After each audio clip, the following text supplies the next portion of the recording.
Goblins are a mainstay of magic, typically found in the wilderness of the world. But when the whole plane is one big city, an ecumenopolis, what's a goblin's place in the world? Most Ravnicans think goblins are pests, wretched and inconsequential at worst, or pack animals at best. They are small but fierce, using their smaller stature to stay unseen. They are natural burrowers and climbers, extremely stable on their feet, but utterly hopeless once they are in water. They have tough skulls and big ears that are not easily deafened, though cutting them off will make a goblin less capable of hearing. If that sounds cruel, it's probably no surprise that it's the cult of Rakdos that does this maiming. Ravnican goblins can be found in every red-aligned guild, and the Dissension novel even mentions 2 simic goblins who talk telepathically. There are also plenty of guildless goblins like the Shattergang brothers. Before we continue on, how many Ravnican goblins do you think are named throughout Magic's history? One of their functions is to serve as comedic relief in this deeply dystopian world, like Sock here. Okay, that's a freebie. Ready? Let's take a look at the Goblins of Ravnica. Guildless goblins have to make a living somehow. Some work in a forge, others have their labor for hire. Agents of Artifice mentions sewer goblins a few times, noting they don't come out during daytime unless bribed to do so. The Ravnica novel has a goblin named Gruul, working in Piflicino, a restaurant with a fighting pit. The article's last day and Ravnica High talk about a goblin honor student named Skrigix at the Heart Fountain Academic. It's a school open to children of any species or station, and Skrigix is a mentor for new students. The most famous of the Ravnican guildless goblins is Krenko. We first meet him conversing with Mr. Tas, one of Lasaf's many personas. Krenko is at the beginning of his mob boss days and is offered a new job by Lasaf. He has to steal a feather from a specific Boros angel. Feather. So he infiltrates the Boros, causes havoc and chaos and steals not 1, but 2 feathers from the sleeping angel. 1 for Lasaf and presumably 1 for himself. His payment is a silver key for an Orsov safe box. Krenko and Lasaf manage to get into the Orsov's inner sanctum via a portal created by an Izzet mage. Krenko steals the box apparently straight from the quarters of the Ghost Council. Later on, Krenko is in a full-on goblin gang war with the Shattergang brothers, who are black market arms dealers. The youngest of the 3, Dargik, was murdered, supposedly by Krenko. The other 2 brothers, Rickik and Gardigik, declare war on Krenko by blowing up several of his warehouses. As long as it's just guildless goblins killing guildless goblins, none of the guilds would intervene. However, Gideon puts Krenko behind bars, after getting stabbed with a shiv. Twice! However, it doesn't take long for Krenko to escape. The Ravnica D&D book has the opportunity to roleplay Krenko's escape as a party that searches for him. There's a stat block for Krenko as well as a map of his hideout. Finally, the Magic Legends book looks towards Krenko's future, saying the sky is the limit as Krenko sets about rebuilding his criminal empire. Next time we visit Ravnica, we'll probably see how well Krenko has done for himself. On to the red-aligned guilds. Within the Boros Guild, the goblins are mostly grunts, the lowest and most populous rank in the hierarchy. A goblin might be compelled to join the Boros Legion because of the shiny weapons and armor, or because of the free food for recruits. The only named goblin in the ranks of the Boros Legion is a rock rider named Flang. Sadly, Flang's luck is so bad, he crashes down onto the roof of his favorite restaurant while thinking about his bad luck. This is where we learn of Croct, the goblin god of misfortune. Flang's short appearance in the Dissension book is another example of a goblin as comedic relief.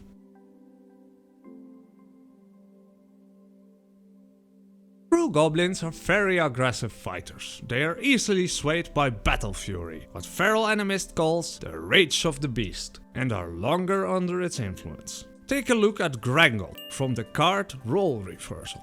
They switched identities with the Sphinx Utlon, who is on a rampage.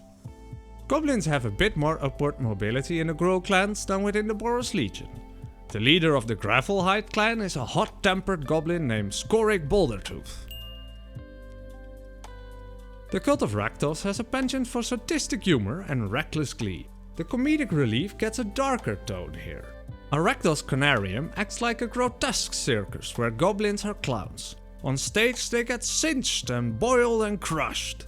They wear clothes that are designed to hurt others and file their teeth to be sharper so they can inflict more pain. The cult is home to the Crocked clan, the largest tribe of Ravnican goblins. They say Rakdos himself carved their clan out of the Crocked mountain. Stroko is a leader of one of the Rakdos rings, a loose affiliation of people working together. He got upset over his champion not winning his 8 slaughter games in a row.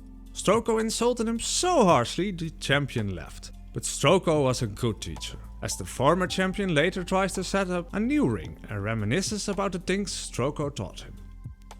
The Marytown Massacre tells of a night of playing cards in a tavern, where a goblin named Jeep bets he'll win the next round. If he loses, he'll scoop out his own eye. Of course he lost, and of course he tries to flee, but he got caught. His eye got scooped out, and the playing of cards continued. A group of elves tries to leave the tavern, but instead ends up getting tied down to their seats. Yeep rips their heads off with his bare hands and starts juggling them. Another goblin, probably Yeep's brother Ruck, sets their heads on fire, resulting in the whole tavern burning down. There was another goblin present whose name is Bart. Yeah, Bart. It's such a silly name for a goblin we have a headcanon that his actual name is Trab, but he reversed it in a goblin attempt to be funny. Where goblins really shine on Ravnica is the Izzet League. They are mostly assistants and expendable test subjects, but every once in a while a goblin's mind is touched by Niv Mizzet and they are elevated to the position of Magelord. And while it's true that every goblin Magelord was murdered by their human peers within a week, Izzet goblins make the point that they can really be someone in the Izzet League. The goblins are the epitome of Izzet recklessness and enthusiasm. They would be the first to tell you that major advances in the sciences usually require an explosion or two. Accidents, fire and a general mess are all expected in the Izzet Guild. Destruction is routine in testing facilities. Goblins have lots of practice in cleaning up a mess or putting out fires, almost as much as they have at causing them. Sometimes a goblin wanders too close to a weird and is boiled in the flesh. Surrounding goblins often take that as a start of a game of shove and pop. There are a lot of Izzet goblins to go through. First up, the ones from the Ravnica trilogy by Cory J. Herndon. Babolax is a goblin foreman working in Utfara. He replaced the former foreman Valazavax, who had an unfortunate accident. His direct underlings are Dexawick, Yibbezax and Ravonik. His appearance is cut incredibly short, as Tesa acts as a cold-hearted mobster and shoots him in the head at point-blank range. Kalusax appears only in the first chapter of the Guildpact novel, which occurs 47 years before the rest of the book. He is an observer, meaning he bears witness to the grandest of Izzet experiments whilst in a round contraption called an observosphere. Unfortunately, that also means an observer has a high chance of dying. Kalusax feels exhilarated when he's told he'll die in a few moments, glad he can help the costly progress of knowledge. Kalusax had a goblin guide during his final experiment. Vazosav, son of Yoxo Tuxak. He's already over 100 years old at this point, which would make him around 150-year-old when he's chief observer of a place named the Cauldron later in the book. Yes, the D&D book mentions goblins rarely live longer than 60 years. However, Vazosav likely underwent the same experiment as her next goblin, Krix. Krix is one of the major characters in the Guildpact novel, and she appears in the Dissension novel as well. She is implied to be Kalusax's granddaughter. She has a pretty tragic backstory filled with abuse from Somai Hauk, a human wizard who experimented on Krix, her body and brain. Over the course of the Guildpact book, however, Krix slowly breaks free from her abuser. Sometime later in the Dissension book, Hauk is no longer alive. Krix met with Niv Mizzet, who has given Krix the gift of additional syllables to her name, as well as a new title. Now she is Master Engineer Krixesix, causing strife within the guild. Most Izzet Mage Lords believe she was promoted well above her station. The last we hear from Grixis 6 is she doing her best to clean up some mess in Utvara. The return to Ravnica block only saw two named Izzet goblins, Skreek and Squelch. Skreek only appears in the first two The Secretist novellas. He's an attendant who helps Ral Zarek try to solve the implicit maze. Eventually he finds out that the implicit maze ends at the Forum of Azor. In the short story about the Gruul clan leader Rurik Tar, he has an encounter with an Izzet goblin named Squelch.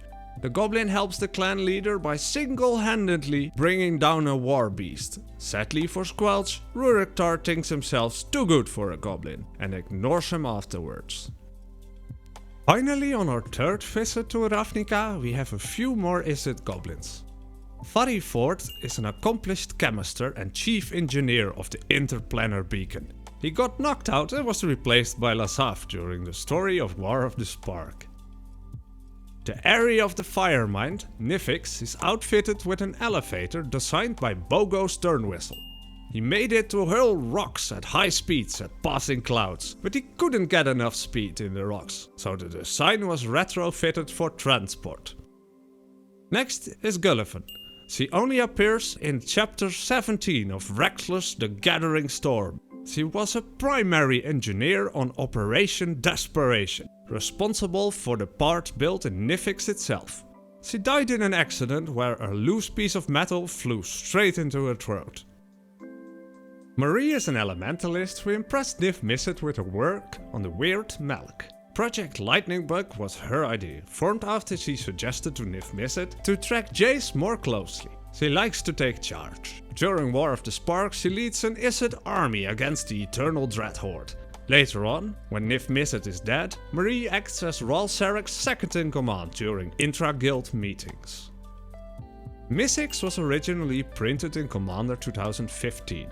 She was once just another goblin attendant, but her keen intellect earned her a magical forge of her own. Her upwards trajectory in the guild didn't stop there though, as she has risen to the highest position in the Izzet League's court. She helped Chamberlain Marie improve Project Lightning Bug and writes a new and improved version of the Volatile Rake. That amounts to 13 named goblins in total, 17 of which were Izzet.